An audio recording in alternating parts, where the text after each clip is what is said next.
चंद्रपूरच्या एका नामांकित शाळेतील एका 11 वर्षीय शाळकरी मुलीवर शिक्षकानेच लैंगिक अत्याचार केल्याची तक्रार पीडितेने कोपरना पोलीस स्टेशनमध्ये दाखल केली आहे।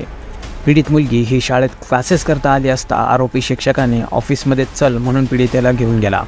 तिथे कोणीच नसल्याची संधी साधून पीडितेला रागावून 2 गोळ्या खायला दिल्या आणि नंतर तिच्यावर लैंगिक अत्याचार केला।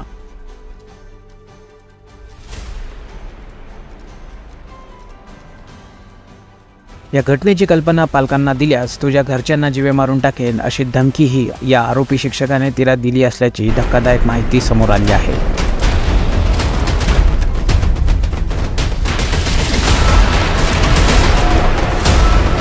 विशेष बाब म्हणजे आरोपी हा शहर युवक काँग्रेसचा अध्यक्ष आहे। चंद्रपुरात घडलेल्या या घटनेनं शिक्षण विभाग आणि राजकारणात एकच खळबळ उडाली आहे। राजुरा विधानसभा क्षेत्रात येणाऱ्या कोपरना येथील शहर युवक काँग्रेसचा अध्यक्ष अमोल लोडे हा एका खासगी शाळेत शिक्षक पदावर कार्यरत आहे। उन्हाळ्यात तो अतिरिक्त वर्ग घेण्याच्या कारणाने विद्यार्थ्यांना शाळेत बोलवत असायचा। शाळेत येणाऱ्या एका अल्पवयीन मुलीचे त्याने लैंगिक शोषण केले।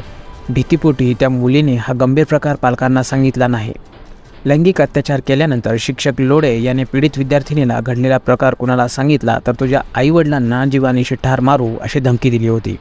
त्यामुळे पीडितेने घाबरून ही माहिती कुणालाच दिली नाही। मात्र 2 दिवसांपूर्वी कुटुंबियांना याबाबत माहिती मिळाली। त्यांनी पीडितेला विचारले असता तिने सर्व घडलेली घटना सांगितली।